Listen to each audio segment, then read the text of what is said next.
Welcome to Mimo in Andorra, where two guys talk about football nonsense and everything else in between. With your hosts, Travis and Ricky.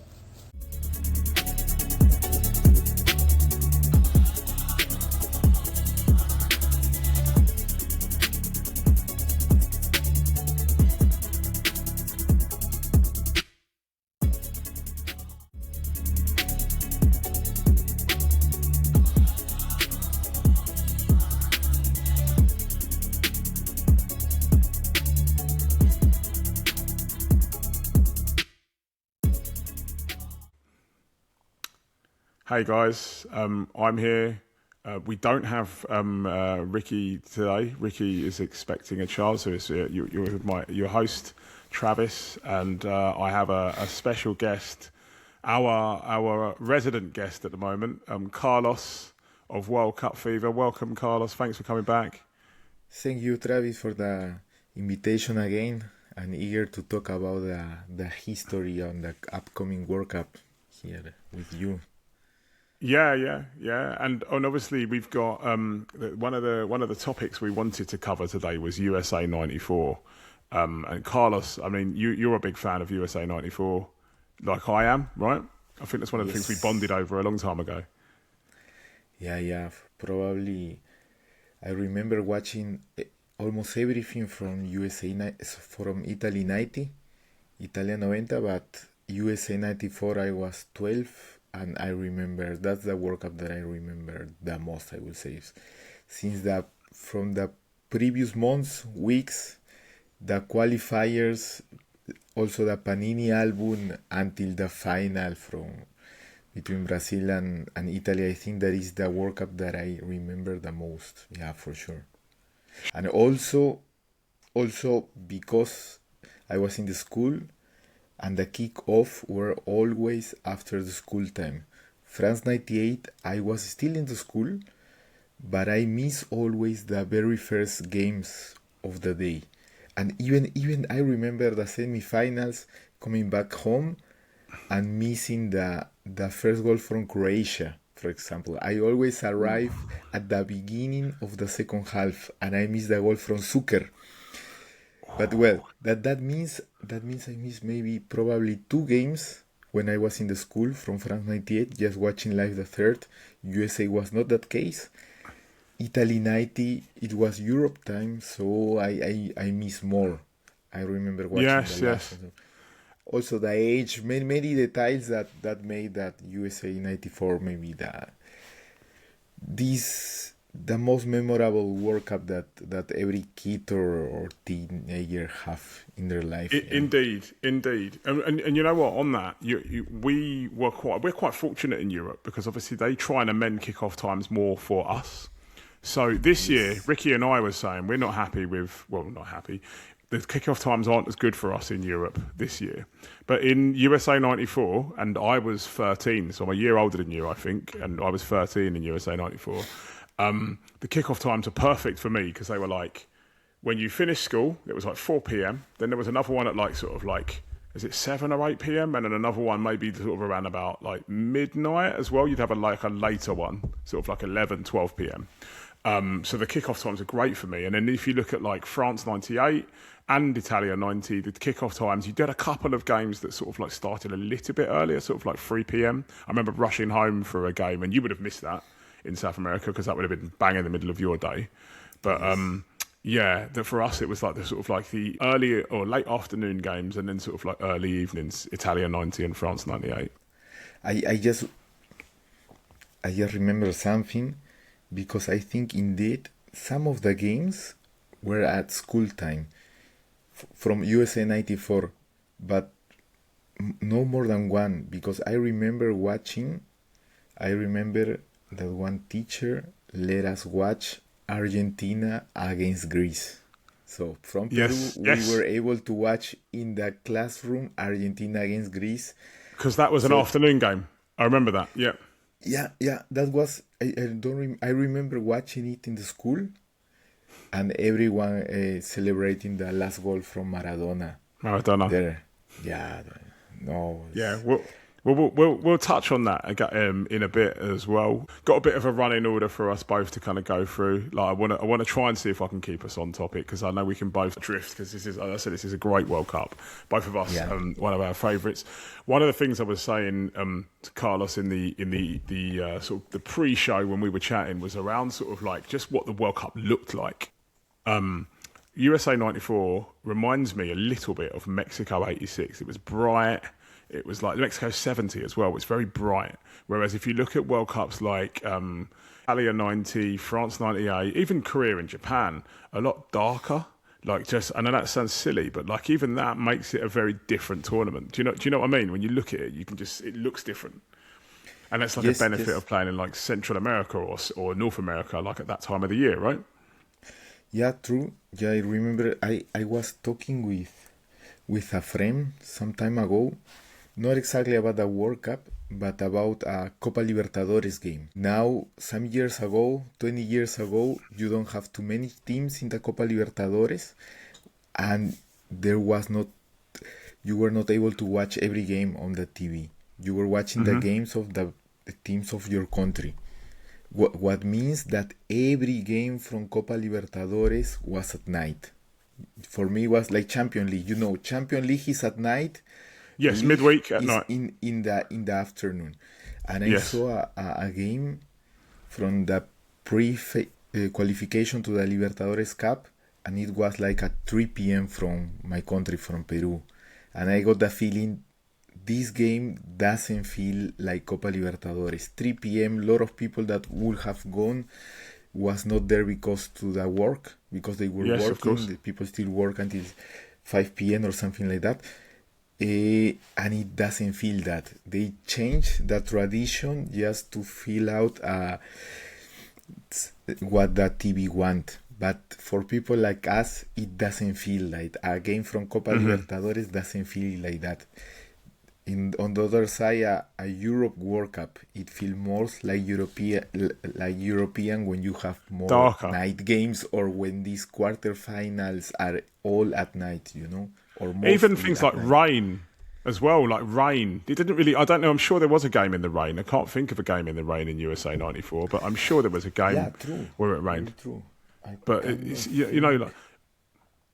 Yeah, you know, it's a very famous game. I think it was Germany against Poland. You know, 1974. In 74 in the final group match. Exactly, in And Germany. yeah. And that World Cup is renowned for, like, there were lots of rain throughout the tournament, wasn't there? And it's like a dark European World Cup. Do you know what the World Cup that I always remember and think of it being quite dark as well is 78. 78 looks very dark because it looks like lots of the games were at night, maybe? True. In Argentina? I read a bit from how were the games in that World Cup, and they didn't care about TV. It's like if you have a lot of games at the very same time, not just the last fixture, but if Group B you have 2 games in the first round of games, they could have. Probably they were at the very same time. In Mexico 70, I think I read that the quarterfinals were played All on the same at day. the very same time. Yeah, I know that. And I've heard that as well. Impossible to understand that for people like, even for people like us, for younger people, even more difficult. But it was like that. TV was not such Considered. It wasn't considered as... Yeah, Exactly. you're right. Exactly. So they weren't trying to cater for European audiences. Yeah, they were not people like us trying to watch every game of the World Cup because it was No, at no, least no. life was impossible. No. And I think one of the things with America as well is there's no roofs. I know it sounds silly. The stadiums don't have roofs. Like, you've got the Rose Bowl, massive stadium, no roof. I think the Cotton Bowl was another one as well. Like, it was all these big sort of like college stadiums with no roofs on them. Whereas now, this year, it's going to be very different. Like, if the final... is it the MetLife? I can't remember what the stadium for. Is it the MetLife Stadium as the final? And it's like it looks like a European stadium. It looks like, you know, the typical roof on it. Could be anywhere. You could literally be in London for all the year, you know, for what it looked like, because it's kind of got that whole like vibe about it, where like, you know, it looks like basically a standard European stadium, like a modern one. Yeah, I just see the final will be in New York in East Rutherford, but Yeah, it that's the one. If everything, yeah. doesn't seem that it have a big. Yeah, it's not totally open, but I think it doesn't feel like a closed stadium. Yeah, maybe not closed, but it doesn't feel like when you watch the final from '94, it's so open, isn't it? Like you look at that, the penalty shootout and Pele in the stands, and that it just looks very different, and it's very unique to the USA '94. I don't think I can think of it. Even when I say Mexico '86 and '70 were bright, I'm not sure they've got that similar. They've got a similar type of look about them, but even then, like it's so distinct in the way it looked. I think personally. Yes, and another point from USA '94 is that there were really a lot of games that were played in the Rose Bowl Stadium, So that World Cup have also the feeling of Rose Bowl. There were another stadium, as you mentioned, like Cotton Bowl and also the Pontiac Silverdome. Silverdome, indoors. It was first indoor USA stadium against Switzerland. USA against Switzerland. Exactly. I don't remember the other games in that stadium, but for sure I remember Brazil, that Sweden. I think Brazil, Sweden in the groups. True. In the groups. With that goal from Kenneth Anderson, right? Yeah, that's right. Trying to think of another one. I am checking here because I saw it last time. Yeah, there were a few. Final, semi-final. Yeah, I think the semi-final. So Italy played at a Giant Stadium in the semi-final against Bulgaria. Was that Giant Stadium? Exactly. And then the Brazil one was Rose Bowl, maybe Brazil, Sweden. Yes, I said something wrong, but because I really thought Romania against Sweden was in the Rose Bowl, but it was not. Was it not? The Rose Bowl. It looks like a very similar stadium. It's a similar stadium, wasn't it? Exactly. Yeah. Brazil USA, I was sure it was played in Rose Bowl, and I am looking now. Where is that? Also in the Stanford Stadium. Right. The one that is very similar to the Rose Bowl. They're all very open, no roof, very bright. Like I can literally pick, like even if you look, I can think of like Cameroon, Russia. Very similar vibe, very bright. Again, Selenko got the 5 goals. Like it all looks very similar in that sense, and then, like, the reason why I can remember Italy played lots of games in New York, didn't they? And I can remember them playing at Giant Stadium because I think they lost to the Republic of Ireland at the Giant Stadium. Yeah, and obviously the semi-final. I will check it now. Yeah. Yeah, it was in the Giants Stadium against Ireland. Yeah. True. And did they when they play Norway there? Yes, of course.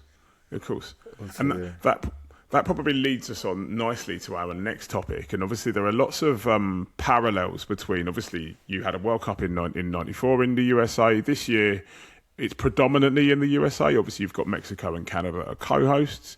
But one of the big things in there is that we've seen the resurgence again of Norway. And, back in 1994, Norway qualified for the first World Cup since 38, I think it was, in 94. And I know they went to 98 as well after that, but like there was a bit of a golden generation. And that, over here being English, was at the expense of England. And I just wonder, what do you remember anything about that qualifying? Because it's quite a famous qualifying campaign over here. You guys probably didn't see it as much in South America. Good that you asked that.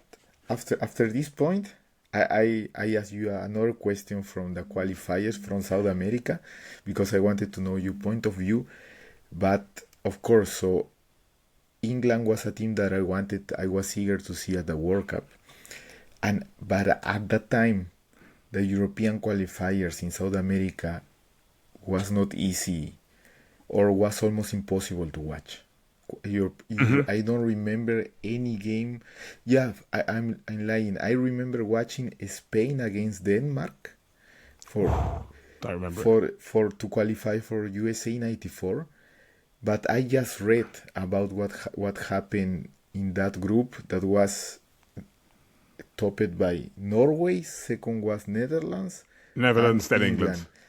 Exactly, and I think if I'm not wrong, Norway qualified first, and England played his last chances against Netherlands in a game they lost with 2-0 In Rotterdam. with this free Rotterdam. kick from Ronald Koeman. From right? Koeman. Not just that, but David Platt is through on goal, and Koeman takes him out and should get a red card, and he doesn't. He gets a yellow for it. This is a really famous game in the UK. In England, this is like, we still remember it now. And so he's through on goal. Koeman takes him out, should get sent off, doesn't get sent off. 2 minutes later, the Netherlands get a free kick at the other side. They take the free kick. I think they go to take it, and it gets. They take it too early, so the ref pulls it back, and he's trying to sort the wall out, and he pushes the wall back too far or something as well. And while he's doing it, the commentator's saying he's going to flick one, and he's going to take it early, and he takes it quickly and flicks it and scores. And as you say, we lost. I think it was 2-0. We might have lost 2-0, but. So you would have missed as well. I know you would have missed. We played Norway, so we drew with Norway at Wembley and drew with the Netherlands at Wembley. And we lost both to Norway and the Netherlands away. And when we went to Norway, I always remember, because you talk about being at school, it must have been like one of those things where you have like school holidays, like half term. Like, I don't know what you call it in South America. In between terms, you have like a week off or whatever. And we were on half term, and we played Norway in Oslo, and it was like a 3 p.m. kickoff or something like that. It was like in the middle of the afternoon. It was really weird, because obviously in Europe, our qualifiers are more evening, sort of like it would be like 7, 8 o'clock. This was a 3 p.m. in Oslo, and we got beaten 2-0 there. And I remember it just being on TV, and we got outplayed. We just couldn't cope with them. And obviously at the time, you're just not expecting Norway to be good. So we were thinking, are England that bad? And famously, I don't know if you know about this, but we conceded a goal after 7 seconds against San Marino in our last qualifier, because in the last game, we could have still qualified, but we had to win 6-0, and the Netherlands had to lose to Turkey or something like that. And obviously that didn't happen, but we went a goal down after 7 seconds, and it was like, it summed up the whole campaign for us, really. England weren't very good. We had a bit of a period where our manager was getting lots of criticism in the press, and it wasn't very good for us. It was Graham Taylor, right? Yes. Who already got a very bad Euro Cup. Not only in '92. With the problem that you didn't you didn't survive the group stage, but also this incident with Gary Lineker. Yeah, Gary Lineker took him off when they needed a goal, and also he didn't surpass the record from Bobby Charlton. Yes. And I mean, when you have such a bad vibe, you need to change trainer normally. Yeah, I don't remember. I don't know how it was there, but I remember my feeling was, okay, the trainer had too much criticism, or already too many things. He had already done a lot of wrong things. Yeah. So you know what? Yeah. I was going to say, there's lots of things. I mean, I was listening to a podcast on this. Jonathan Wilson has got a really good podcast recently on Graham Taylor and what went wrong for him. There were a lot of things. So Graham Taylor played very direct football, long ball. And obviously lots of people, it's quite frowned upon, sort of like we're going into a period where if you played long ball, you were seen as being a bit like basic and not really getting football, getting the ins and outs, and you'd get outplayed by anybody that was half decent. And he got Watford to second, took them through the leagues, got them to second, and that's what kind of got him the credentials for the England manager. Now, so he goes to England, Paul Gascoigne does his ACL in the FA Cup final in 91. And is racing to come back so he gets back. I don't think he gets back in time for Euro 92, but he's back in time for the World Cup. And by that point, he goes to Lazio, and he has other issues with injuries and so on. But there's lots of stuff happening in his life that's just not working out for him. He plays a man called, I don't know if you know, Carlton Palmer. I don't know if you know of him. Really tall. He's a really tall, slim midfielder. And lots of people associate him with being really negative football, really boring, negative football.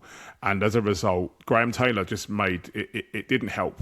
And then with the Lineker thing, as you say, that game against Sweden, that's when Brolin scores, doesn't it? Brolin scores the winner to knock us out. The story goes that Lineker was playing up front, and wasn't holding the ball up enough. So Taylor brought on Alan Smith, who played for Arsenal, was an okay forward, but nothing great. Never really had a great international career. And Taylor's theory was that if it went up to Smith, he would hold it up better. But little did he know that obviously Lineker was never going to surpass the record. Obviously Lineker had the chance to beat it and Panenka the penalty. Do you remember in that friendly when he Brazil did in Wembley? Yes. Right. So he could have equalled it. But yeah, like, you know, I think he was very unlucky. Graham Taylor was very unlucky. He inherited a bad side. There was injuries. I also remember I saw the video because at that time, I suppose in England, that game was just seen in one channel. Of course, we didn't have YouTube and everything. And I saw a video with a commentary that I don't know if it's radio or if it was from the official transmission from TV, that he says, the commentator say, "Hey, Graham Taylor, we need a goal. Or we need goals. We have our top goal scoring on the game. You take him out and put Alan Smith that have scored no goals in the national team." It's like right away when he's making the change between Lineker and the substitution from Gary Lineker, is already criticizing and saying what finally happened. That was that England got eliminated and didn't manage to score a single goal more.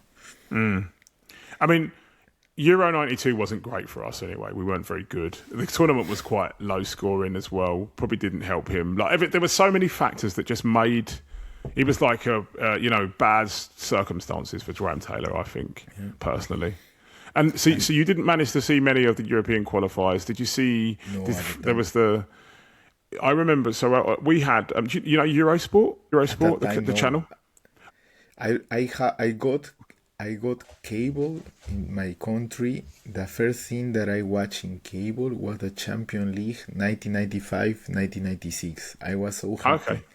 So I was not able to watch nothing. We were of the European qualifiers. Right. But this game from Spain against Denmark, that somehow was we were able to watch it in Peru, because it was Spain, probably because we used to watch Spanish the language, obviously. Spanish league first division, so probably therefore. Right. I'm not sure why, but well, I remember watching that game. But yeah, not the other game. I read, and afterwards I watch in YouTube the goals, the highlights. Therefore, I know. Right. But you asked also about this generation from Norway. Well, I didn't know after I got the Panini. I remember there was a Panini album that I still have, but it's not Panini. We got another one, which you have the stickers, and at that time were not stickers really. Were like you needed to glue it, yeah. All right. And you didn't glue it the whole back part of this photo, say like that. You just glue it here. Why? Because here you have small history or description about the game, the players. About the players, and of course you have the name of the club and everything. I remember checking. Okay, Erik Thorsvedt playing Tottenham Hotspur, and I at that time reading what it was written in the stickers in the photo of the players in the back. You imagine a lot. At the time it was normal probably for you to hear radio for the games, so I think we got a lot of imagination. I was like imagining, he should play like that. Here say that Thorsberg is quite good, and you got many Norway players in England. So I was thinking, yes, I think afterwards they came more. I remember Kjetil Rekdal and also Erik Mikland because of the look. You remember the guy that had I can't remember what he looked like. And long hair. I remember Rekdal, but I don't remember Maitland. Kjetil Rekdal. And at that Rekdal time, scores a brilliant equaliser at Wembley against England. he was one of the best players of that generation. He scored against Mexico in the opening game for Does he? Norway. Because Yes. did they lose? They No, they won. beat Mexico. They beat Mexico 2-1? Exactly. Or 1-0? 1-0. 1-0. 1-0, 1-0, yes. You also have, I don't remember it at that time. He was also already famous, but I remember him more from Rosenborg. Mini Jakobsen, you remember? Yes. They're all big. These are all names that, you look at them names and they're all big Exactly. people at the time, it yeah. has, how is this game? Because it has this Jan H. Fjorford. He was Yes, in the he played for Premier League, Chelsea. right? Not Chelsea. No, not Chelsea. Swindon. He played for Swindon. Jan Arge But Fjordhoff, yeah. was playing in England already. Yes. And I don't remember if this Stig Bjornby and Øyvind Leonhardsen, they play at Liverpool at some point. Leonardson was at Wimbledon and then he went to Liverpool. They were all, all of these people played for, in Then the Premier League. It was not a surprise for you that they have a decent team, right? It should have not been a surprise. Do you know what? But it still was, because they traditionally weren't that good. And you don't, obviously, as much as these players all played individually for clubs, you don't, as you say, you don't watch much football outside of when they play your country. So you don't make the connection, especially as a 13-year-old boy or 12-year-old when the qualifiers were happening, that, all of these Premier League players coming together. You just go, oh, I know that name. That name rings a bell. And you don't realise what you're seeing. But like you say, there were, now looking back on it, you think, gosh, of course they were a good side. But like at the time, we were absolutely shocked. And also, I'd only ever seen one World Cup before 1994. So in my head, England always qualified for the World Cup. It was never, I didn't know anything about the history of the World Cup. I just thought, England always qualify. So when they didn't, it was a bit of a shock. And it was a really bad, like we didn't, even the games, we struggled to beat like Turkey and Poland and people like that. It wasn't just those other games, where we lost. We had, even when we won, we didn't win convincingly. It wasn't a very good campaign for us.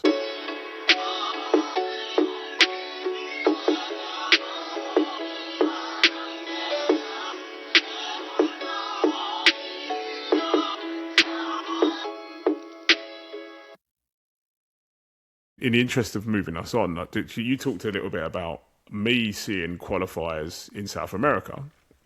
And what I was going to say is, we had Eurosport over here.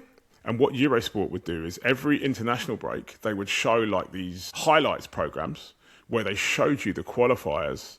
They would show a live qualifier from Europe, but they would show you the qualifiers from South America. So I remember Romario scoring twice against Uruguay in the qualifiers, because Brazil needed to beat Uruguay, and they lost to Bolivia. I remember that whole game. I remember that game watching with my father, right?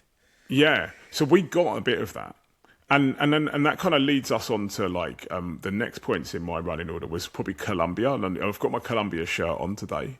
And there's been lots that's been said about Colombia at that tournament, Colombia being pre-tournament favourites, why it didn't amount to what it did, what it should have done. I listened to another Jonathan Wilkerson podcast recently about Colombia and the whole the Escobar thing, and not just the Escobar thing, but from the perspective of why it so spectacularly went wrong, like what was going on in the background, death threats of the players, and all this other stuff, and it talks a bit about the 5-1. Everyone talks about the 5-1. I can remember 5-0, watching 5-0. Sorry. Was it 5-0? Was it 5-0? I can't remember. But the 5 goals against Argentina, and I can remember watching that, right, and like as in the highlights of it. And I remember filling out a wall chart before the World Cup as a 13-year-old boy and thinking Colombia are going to win it. It will be a Colombia-Germany final or something like that, because I just heard Colombia are good. Pele said they're going to win it. They're going to be the best team. So at the time in South America, what was it like? Did you believe that Colombia were as good as they were? Like, I can imagine you probably couldn't see what's going to happen. I mean, they sell the Colombian team like one of the favorites. I remember I was rooting also for Colombia, but I don't know if you are aware. So after the 5-0, because this was a great Colombian generation, that started like in the Copa right after the World Cup from Mexico '86. Then they have a good Copa America. Then they were all this time always good in Copa America, plus qualified to Italia 90. And for USA 94 they have Asprilla, Faustino Asprilla, that in a good day was say international class. How you say world class? Yeah, world class, yes. World class in a good day for sure. Asprilla was world class. And then so this Argentinian team after Italy 90, they have a very good time, a very good reconstruction with the trainer Basile. They won. Well, they won the Copa America, didn't they? 93. 91, playing spectacular football. I Or would 91, say, sorry, yeah. with Batistuta and Canilla. I remember that Copa America because I discovered Batistuta there. But they also had Redondo, Franco. There was a very good team. But the peak was this Copa America 91, and they managed still to win the Copa America 93, but they were not as spectacular or dominant as they were in 91. Thing is that qualifiers, you have a group of 4 countries: Peru, Paraguay, Colombia, and Argentina. And Colombia was strong. Right. Only the very first qualified to the direct to the World Cup, and the second went to the playoff. And they lost. They lost against Colombia in Colombia. What was not that terrible from the point of view that Colombia was a very good team. It could have happened. Thing was that then you go to the very last game with the pressure to beat Colombia and to qualify direct, but not only to beat, to qualify direct. So also that if you lose, you could get out from you could also miss the playoff. The playoffs, yes. Exactly. Yes. They only just got in, didn't they? They only just got the playoffs on goal. Is it goal difference? Thanks to us. I remember. Yeah, because you beat Paraguay, or you. Yeah. Yeah. No. I tell you the history. That day, I watched Peru against Paraguay, and that the commentator was saying Colombia winning 1-0, Colombia winning 2-0. And that game, Peru lost. There were 6 games. We lost the previous 5 games. That was, until that moment, the worst national team that we have seen since decades, because we were part of the World Cup in the 70s, in the 80s. We almost qualified. But well, Peru start winning 1-0. Paraguay gets the 1-1. And it was already Colombia winning 3-0, something like that. Somehow we managed to score the 2-1 against Paraguay. Paraguay then gets the 2-2 with Colombia already beating Argentina 4-5-0. And the last minutes, of course, I was rooting for Peru, but also I didn't want that Argentina miss the World Cup, Yes, of course. I was also fan from Argentina, so it was like, although we were already eliminated, I was suffering that Paraguay don't score us a goal more in order that Argentina qualifies to the tournament. I remember Chilaver coming up in the last minutes to try to help the team to score a goal against us. Really? And we managed to get the point, and Paraguay didn't qualify that day for the playoffs. Been terrible. We would have not seen this history from Maradona in the World Cup. What we got was even better, because you got the comeback from Maradona afterwards. I was going to say to you, we actually got to see that. So they showed the Australia playoff on TV live in Europe. I remember waking up, 6 a.m., 5 a.m., that for my age was like very hard, just to watch the first game against Australia. And you know how it finished, yeah? 1-1, and they drew. So they drew in Australia, then they beat them 1-0 in Argentina, right? Or was it the other way around? Exactly. The Argentina opened the score, and it's 50%, at least 50, I would say 70-80% goal from Maradona, because he recovered the ball, he made the center to Balbo scored, but it's like Maradona even managed to recover the ball from the opponent and then go some meters to make the cross, and Balbo scores the goal. So it's like he was really not only mentally in the psychological part of the team, but he really makes his contribution to Yeah. the game. Yeah, And then there was this big afterward- thing about him coming back, though, wasn't there? Because obviously this was his first game back, because he hadn't played any of the qualifiers, had he? And before playing, I remember all people saying Maradona, come back, because we were able to get everything in the Peruvian TV, what's happening in Argentina. You were already as a fan expecting, okay, what Maradona will come back or not. But I think it was relative fast clear that he will come back for that game. Yeah. So it was at the end for the fan like us was great. Probably for an Argentinian fan that needed to suffer really, not, but for us what was great, because we managed. I was expecting this playoff. We managed to watch the playoff, Argentina qualifying, celebrating the qualification, and after that he was another team. Yeah.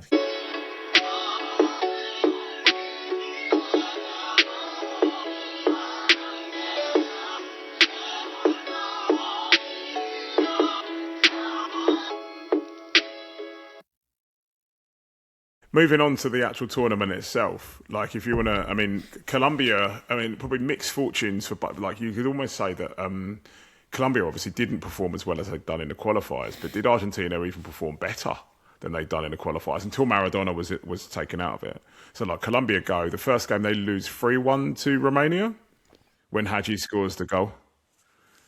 And then obviously the second one is the USA game, they lose 2-1. The own goal from Escobar. Then they beat Switzerland. Didn't they beat Switzerland in the last game? Yes. But they're already out, right? Yes. And did you watch? I mean, which of those did you see? All of those games? Do you remember watching those games? Yeah, for sure. It's one of the.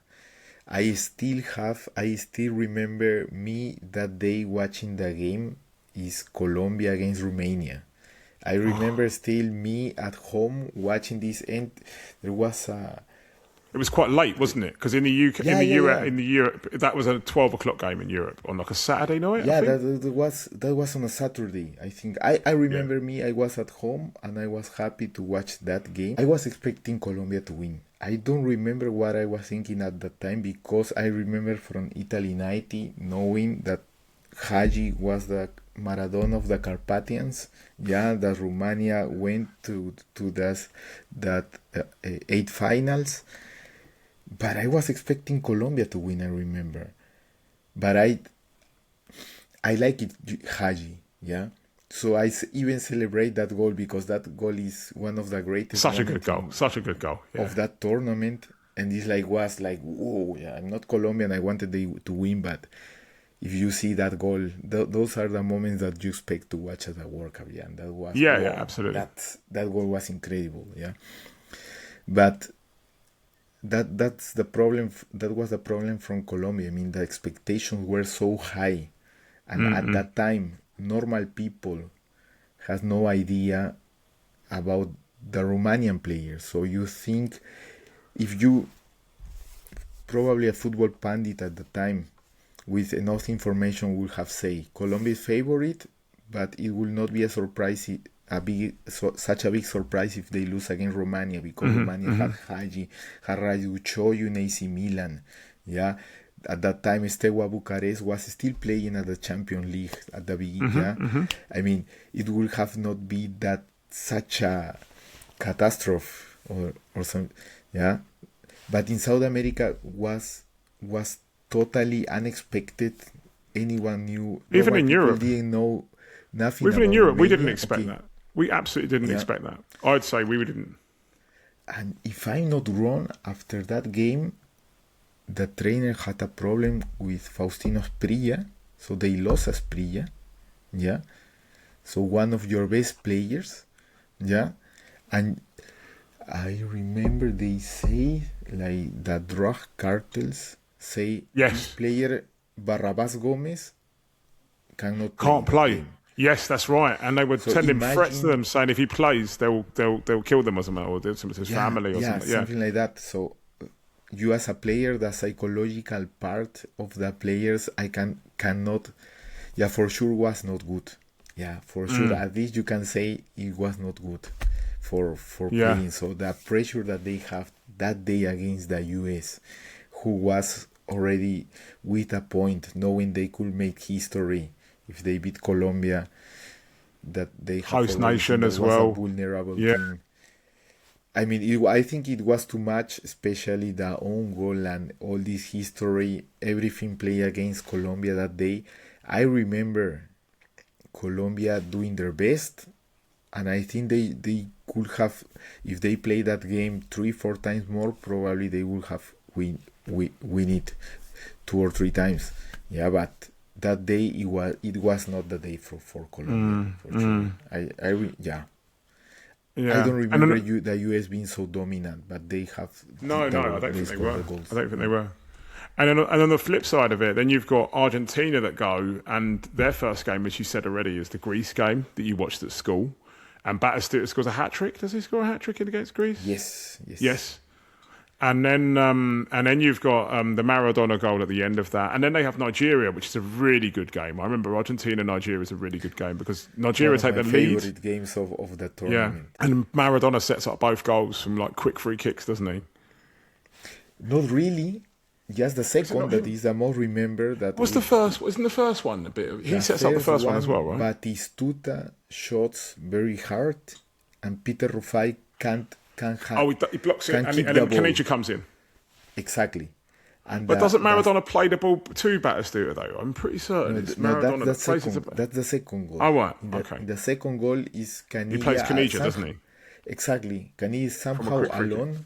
The Nigerian defenders forgot him, and Maradona waited until the very precise moment to make the pass, and there was Caniggia along with the keeper. And yeah, it was still not that easy, the angle he had. Yeah, but he It's a made really a tight great angle, shot. isn't it?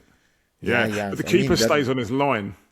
I remember the keeper stands on Exactly. his line, and he probably should have come. But yeah.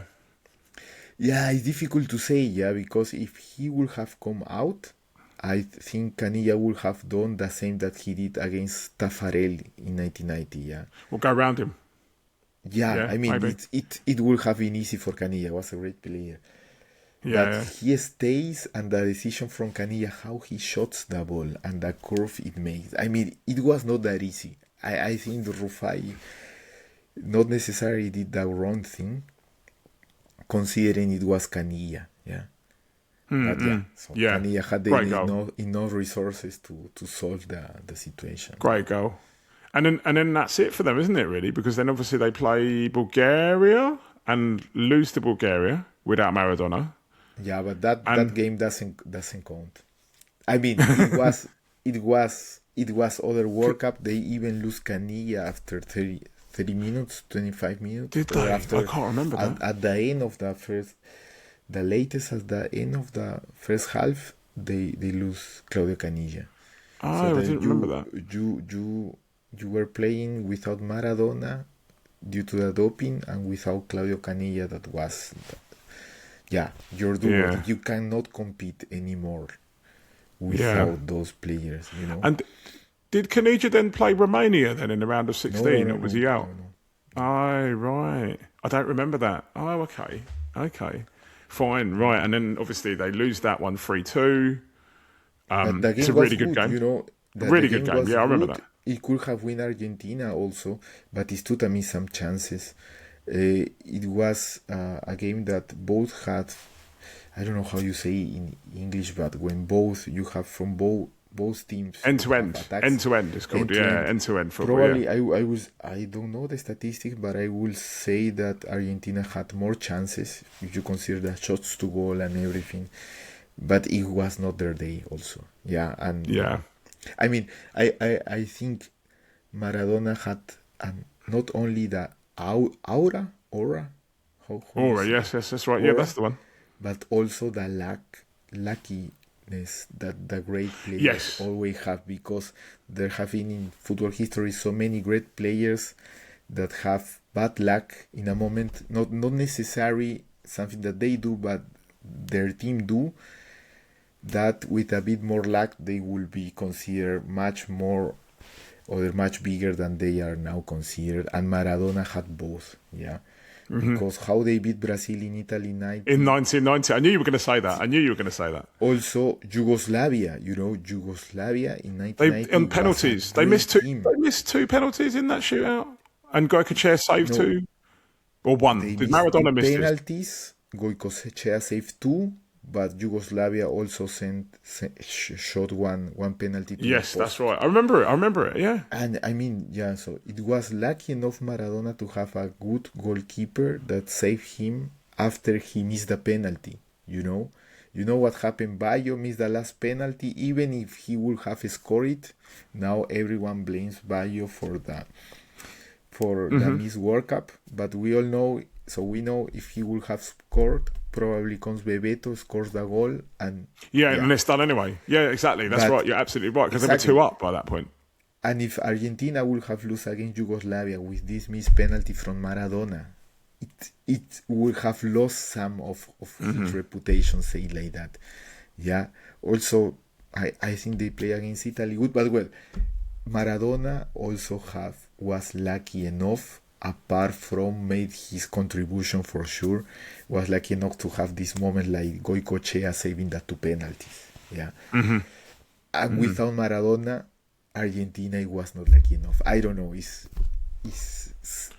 think so. The aura from the players also count for that. Of course, I think that would definitely be a factor. As you say, the aura will carry on to other people. The players would have felt lucky. Like I said, that Brazil game, holding on in that Brazil game, and somehow getting a winner there, coming back against Nigeria. They I know they played okay against Nigeria, but at one point I thought Nigeria might nick that game, and Maradona just had that little bit about him that would just keep them in games, bring them back into games. That it was losing that was huge for them.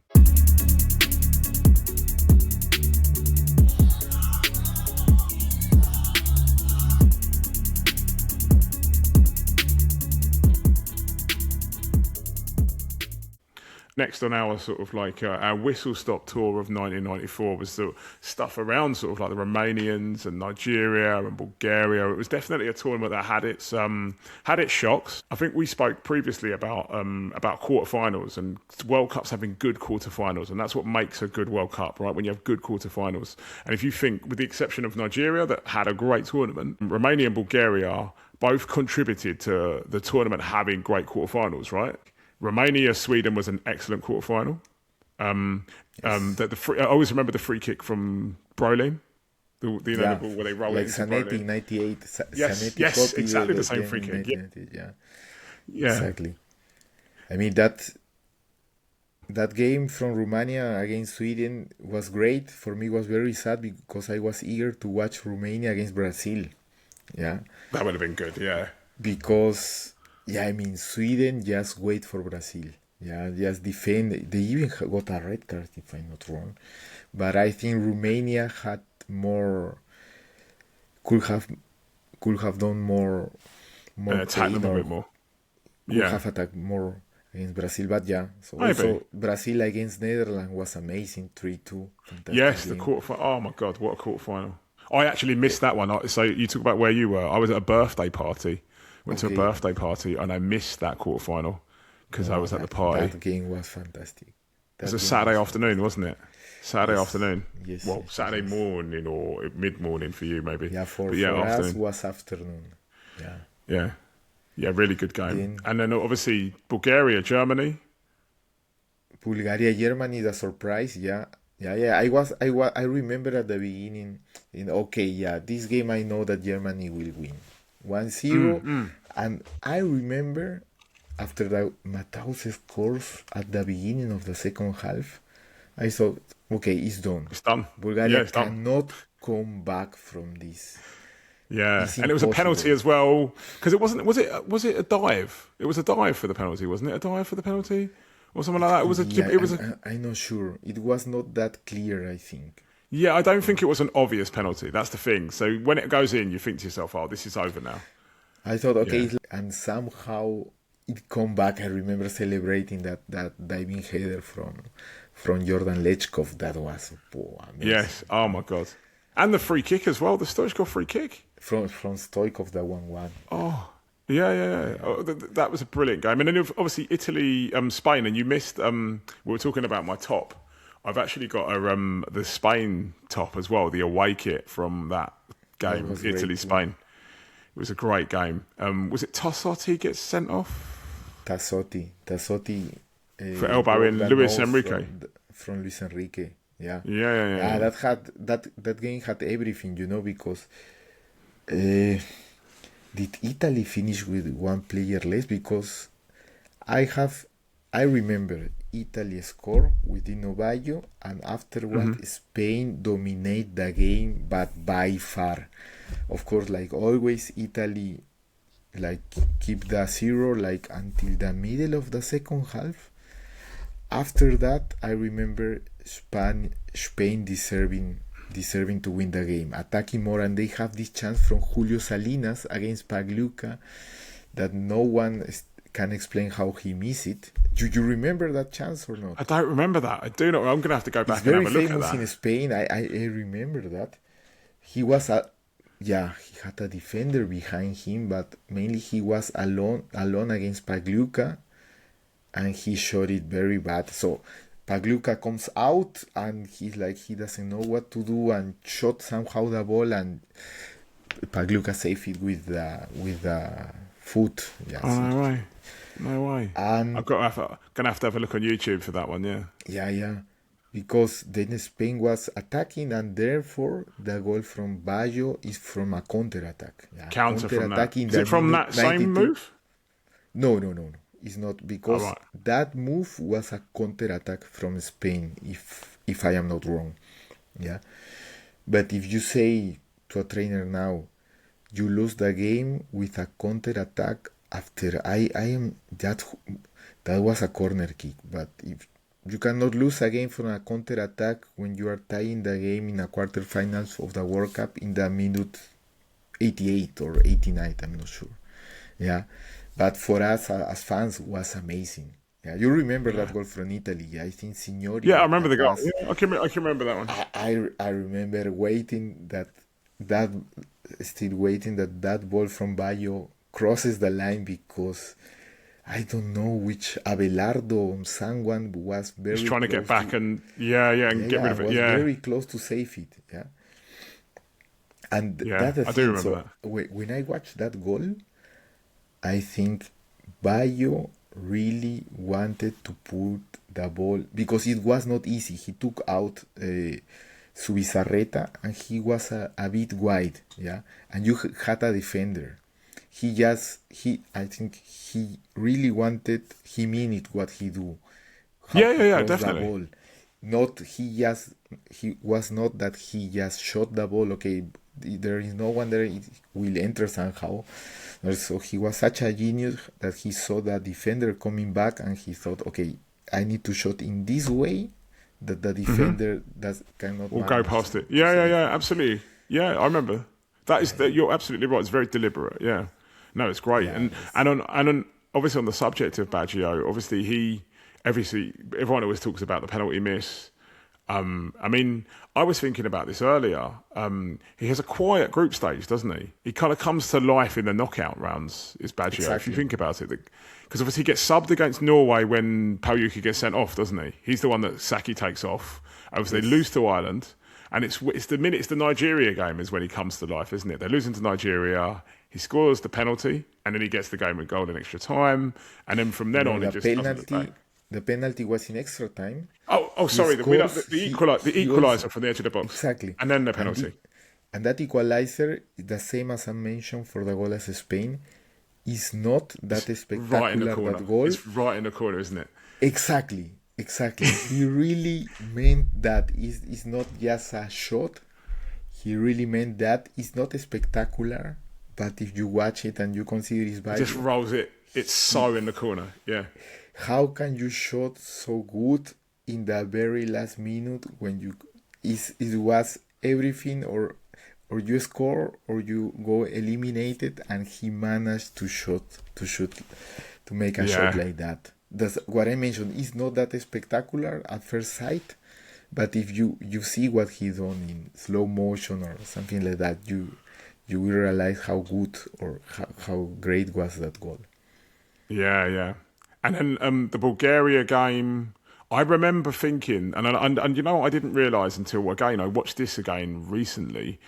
I didn't remember that there should have been a penalty in the last minute, shouldn't there, for Bulgaria? Bulgaria should have had a penalty in the last minute. Someone gets taken out. Literally, Italy, Baggio scores twice early. Yes, in the semi-final. I think I remember something. I don't remember the play, but I think I remember this such a thing because there were some complaints from Bulgaria. Literally, as the referee's about to blow for full time, it's obviously Baggio scores twice. They go 2 up. Then Stoichkov pulls it back to 2-1. Is it then yes, and then in the last minute, the ball comes into the box and someone gets taken out. Nowadays, VAR would look at that and there'd be a penalty. They wouldn't get away with that at all. It's a terrible tackle, and the ref just blows for full time, like a couple of seconds later. Okay, yeah, I need to watch it because I definitely, it's bad. It's bad. About that. It's really bad. I think in some post in Instagram someone commented that, and I stuck on my mind, but I didn't manage to watch that situation. It's one of them, and obviously VAR is obviously very good for the game in that sense. Like, it's good to like make sure that you don't get injustices, but yeah, it's one of those moments that would never happen now. You'd never get that now because the referee would put it up and they'd get a penalty. Yeah, I prefer football without VAR. So do I. Yeah. I think anything, if they want to rob a game, say like that, they find a way. Yeah. There are many theories about who benefits from VAR. And well, I think you know what? this technology from lining goal technology. Goal line, goal line. That's good. Great. That's great. That's good. Yeah. Do you remember the first one? Was it France-Honduras in 2014? Was that goal line technology did that one? Do you remember that one? And no one was sure. Honduras. Yeah, in 2014.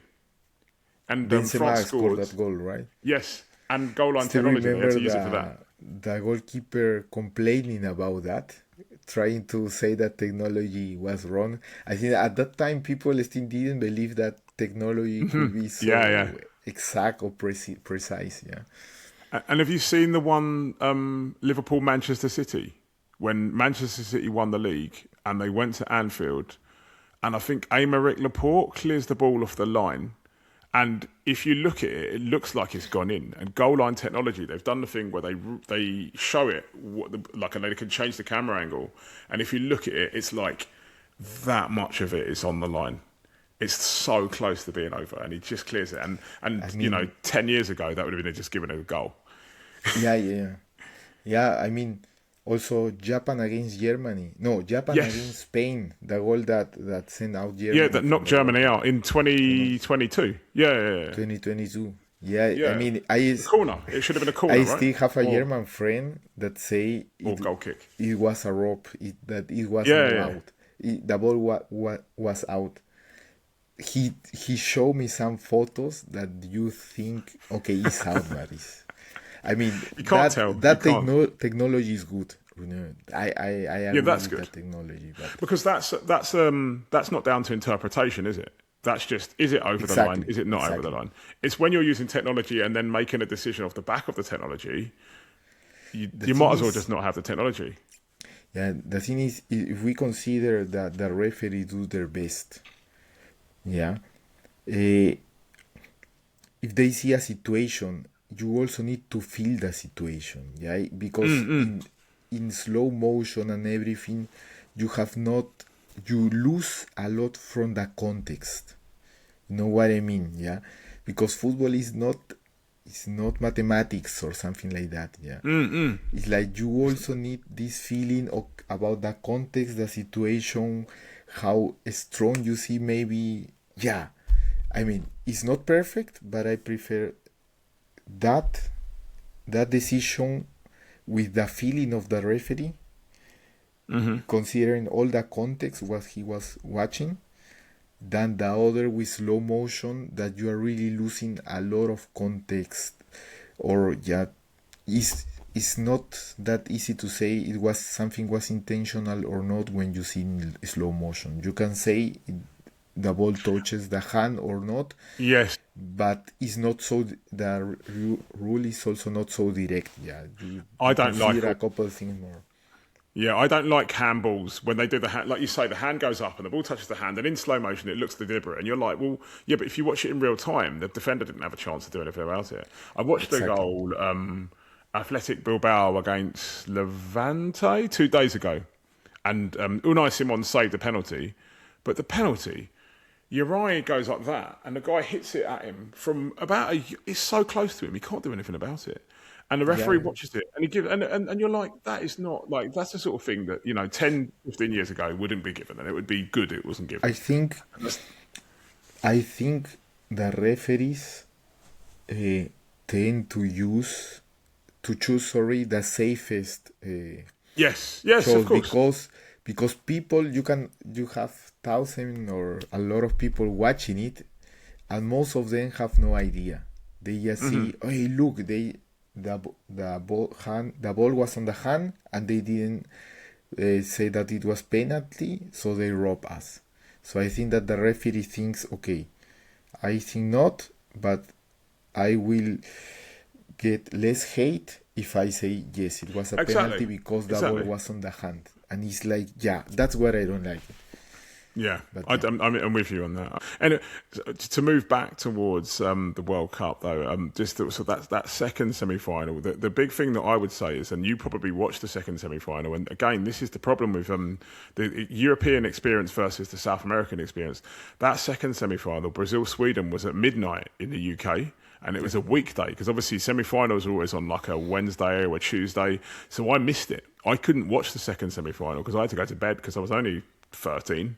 So I had to go to bed. So I missed, I had to watch the highlights the next day and to see that Romario scored. And from the sounds of it, it wasn't an amazing game, was it? I don't, from what I've seen of it. It didn't look like it was full of, Romania got a red card at some point. I don't remember in which Sweden, game. you mean? Sweden? Sorry, Sweden.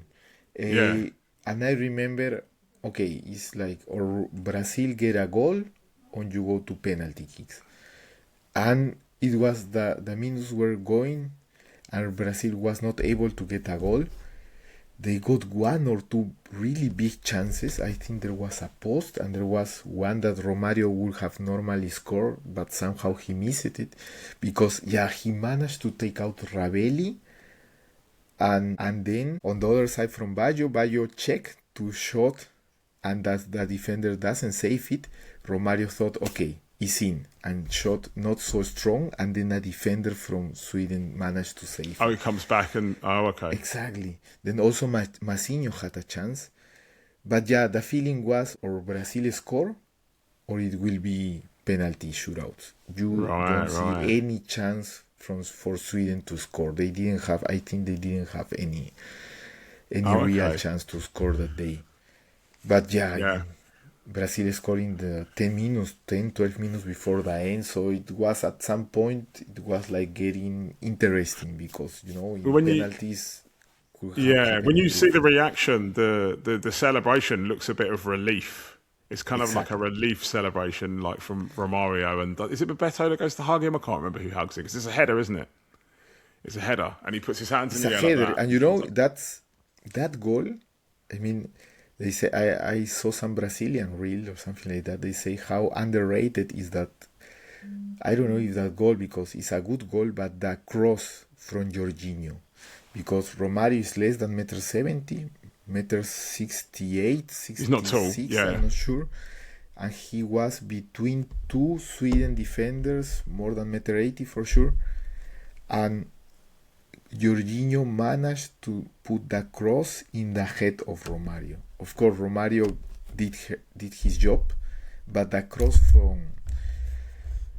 from Jorginho was great. Was fantastic. Check if you have. I'll have to have a look again. And I didn't notice that before, but he managed to put the ball exactly for Romario to score that. that I'll goal. have to definitely have But to have a look. was a relief. Yeah, it was a relief. The celebration, still remember. Bit of a relief, yeah. And then obviously leading on the final was a bit of a disappointment Yeah. in terms of the remainder of the tournament. Like I said, USA '94 for me just reminds me of goals and brightness and all the other stuff. And then the Exactly. final kind of, yeah, I mean, I agree with you, and it's at a bit point uh, when someone tries to say that USA '94 was not a great World Cup. Normally, they use this argument that the final no, was not that great. Even you remember Oscar yeah, Ruggeri? yeah, Ruggeri, yeah, from Argentina, Okay, yeah. he's works in ESPN South America, or at the time that I hear what he said, he just say we will have won the World Cup. Just look how it was the final between Italy and Brazil. Was the worst final ever. That probably he had a point, but then that was the worst final ever, or the most boring. Probably there Yeah. could have had a point, but then you are forgetting all the previous games, yeah. Yeah, all the But previous games up to it. every time that someone want to talk bad about USA '94, the argument Can is look at the final, and that cannot can be. I just say, I think the Italia '90 final's worse.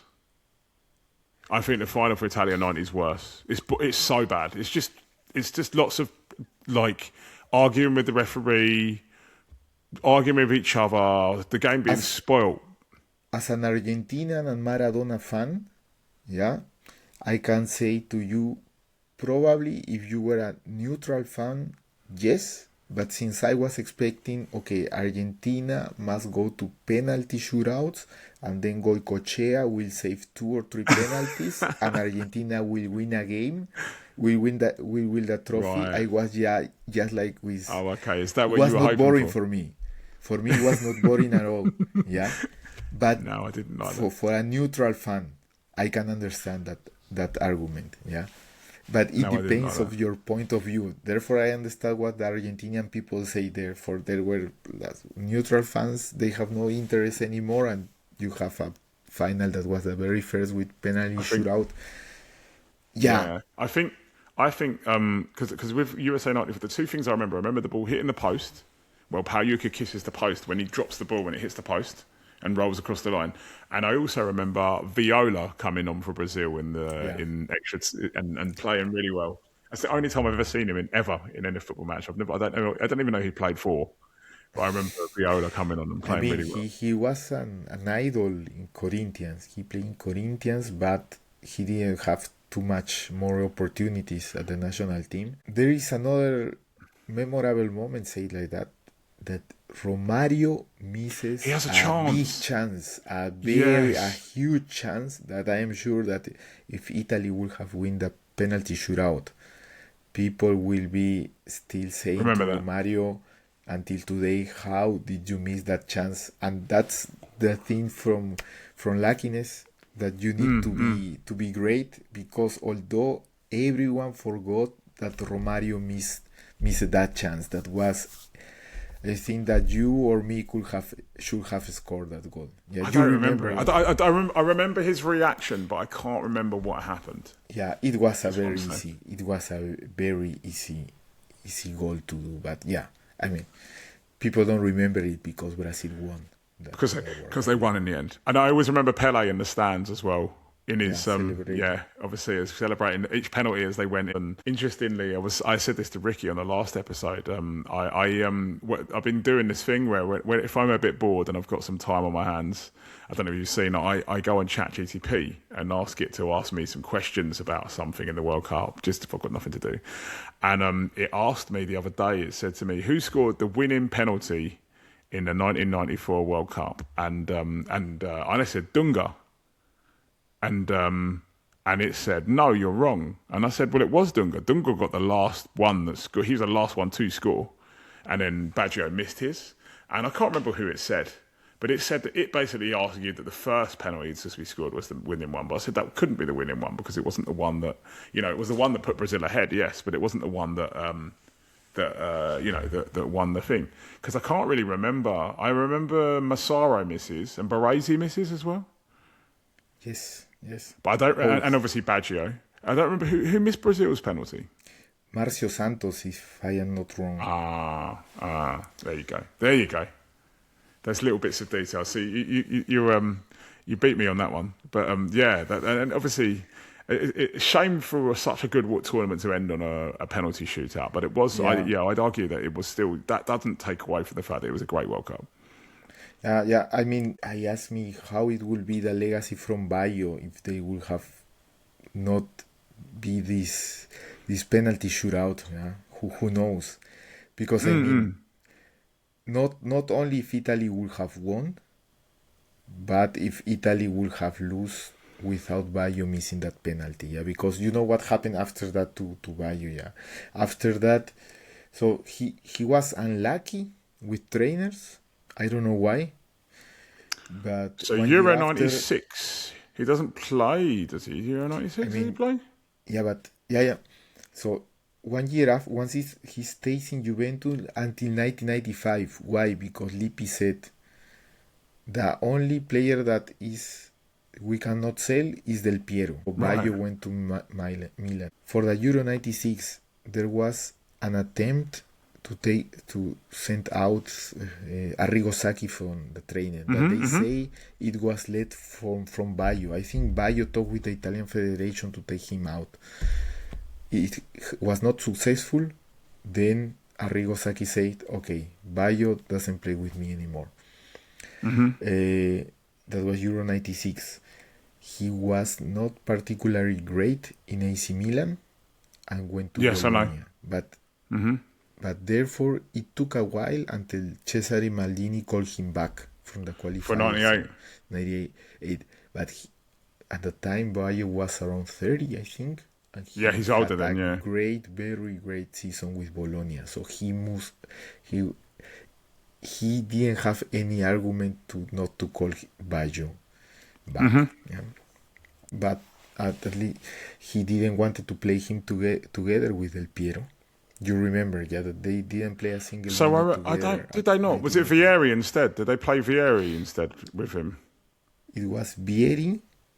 Yeah. The thing is that Del Piero was injured, so Baggio started the first game. Del Piero came back as a substitute in the second game for Baggio.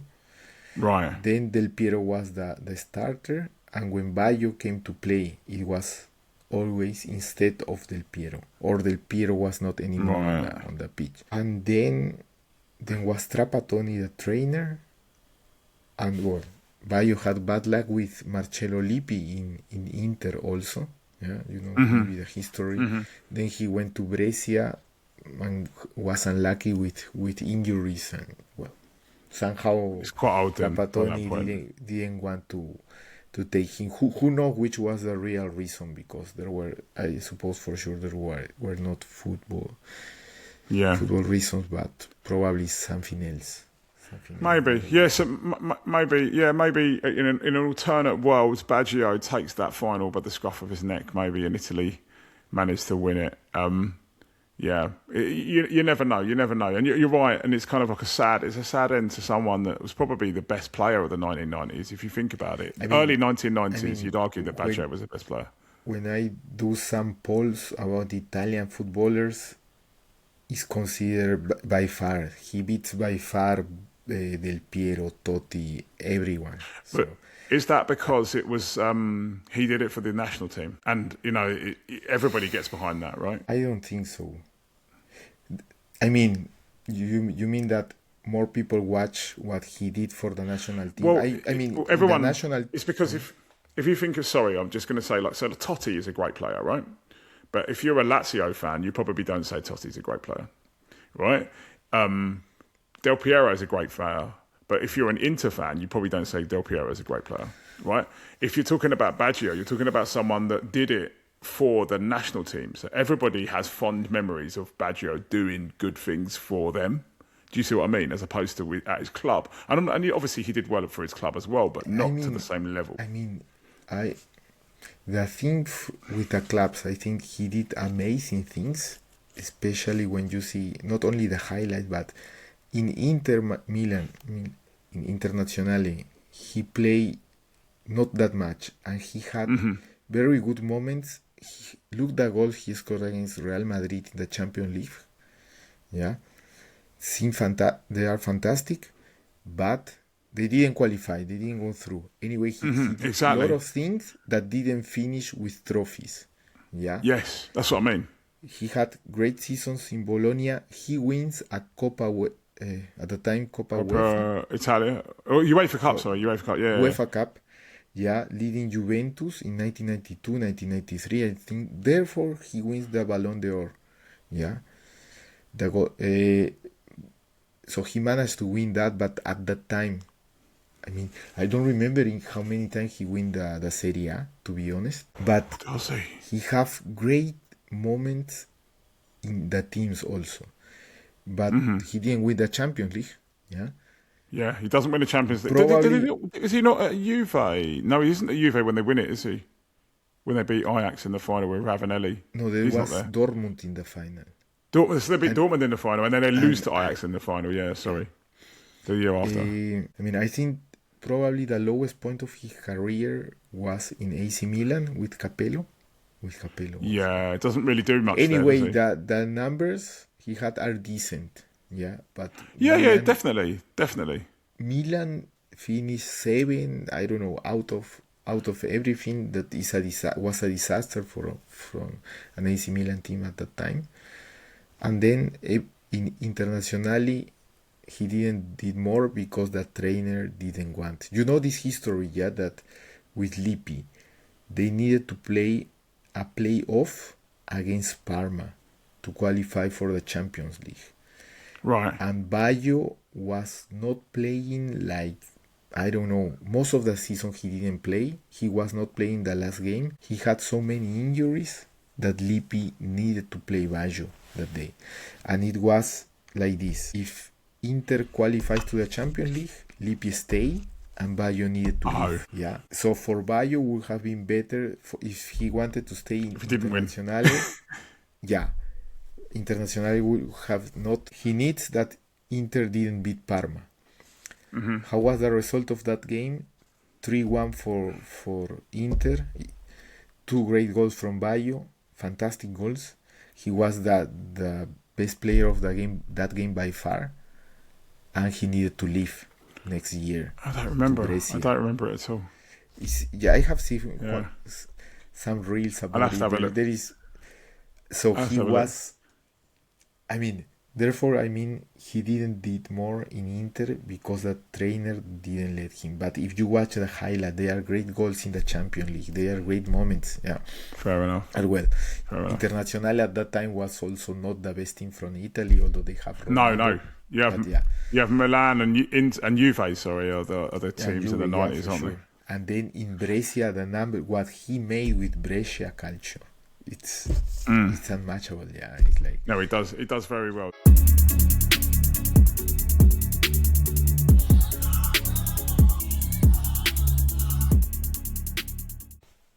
Apologies for cutting you off there. I think we've got lots and lots through the pod. I think there's probably one thing that remains for us to kind of cover and do, and that's probably our challenges. Last time you were on, and when the next time Ricky is on as well, we do like a proper quiz where it's me against you.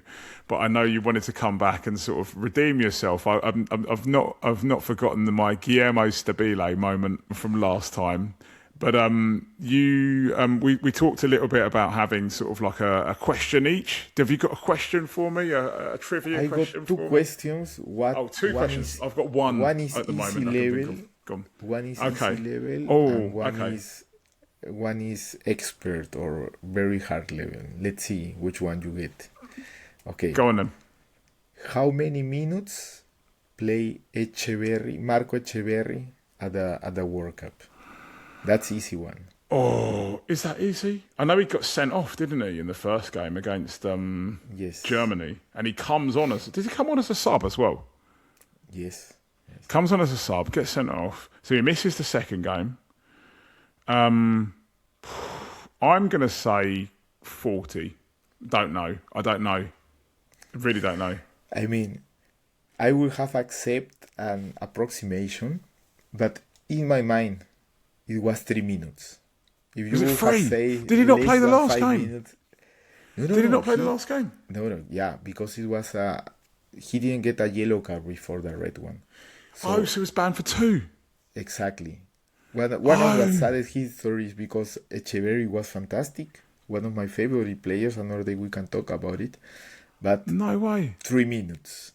Because I know, 3 minutes. I remember the obviously the opening game. I remember the commentators talking loads about him, and then him coming on and getting sent off and getting a red. And it's obviously a straight red, yes. But in my head, he played the third game. I didn't realise he didn't play the third game. No, that was against Germany, yeah. In the first game, yeah. The first game is Germany. The second game is South Korea, and then the third game is Spain. And he doesn't play. Yeah, okay. Go on then. What's the was that my easy question? That was the easy one. Do you want me to? You know what? You're going to get my question because I'm not going to give it away. I was going to ask you what the first 0-0 of the tournament was. Yeah. Massive clue there. Wait, I need to think. Wait a moment. I can get it, but I need to think. Yeah. I mean, I remember 1-0. Let me check. But that was the third fixture. Let me think if there was another one before.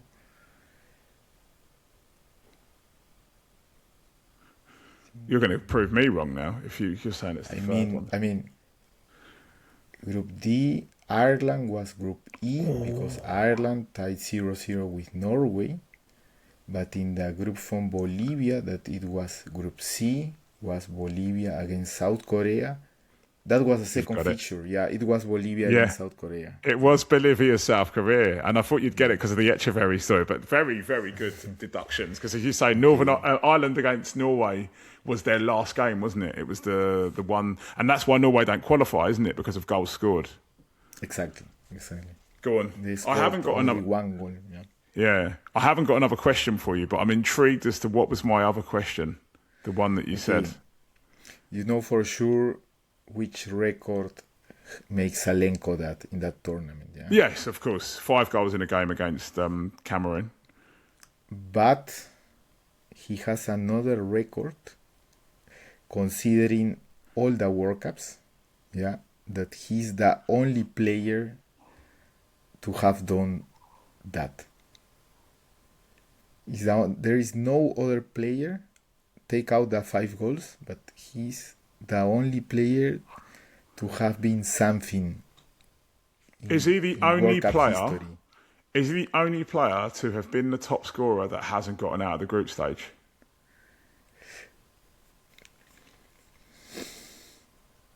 I'm assuming the answer is that's that not could what. be 2, but that was not my answer. I don't know. What was the answer? I don't know. That was not my answer. Take that out.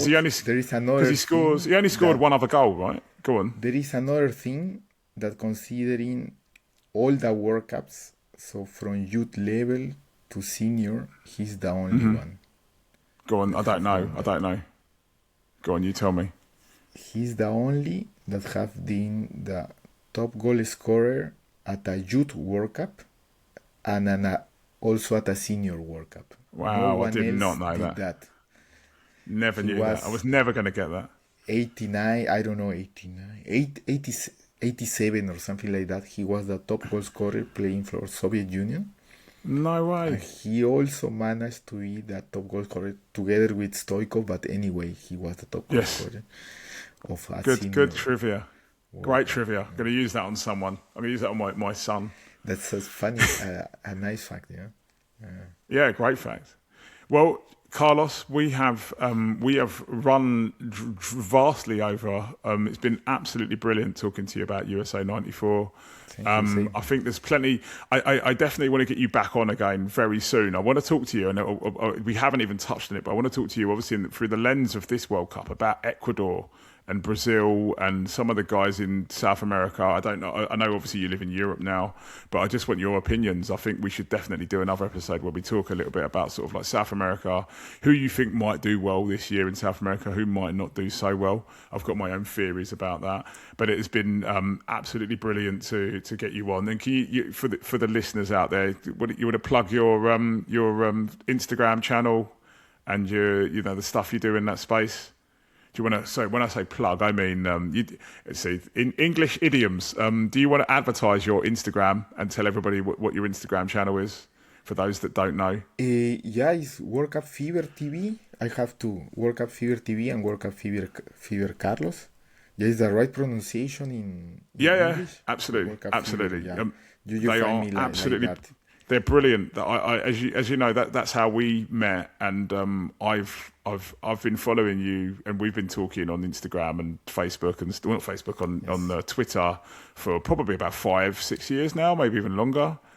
Yeah, that's through Twitter too, right? Yeah, I remember. Yeah. You follow me on Twitter. I don't use. You just still use Twitter or do you know what? I have actually got a Twitter account. We've just moved on to TikTok. Yeah. Okay. To try and think, but honestly, Carlos's accounts I are will great. give you a tip. Yeah, move to Facebook. Really?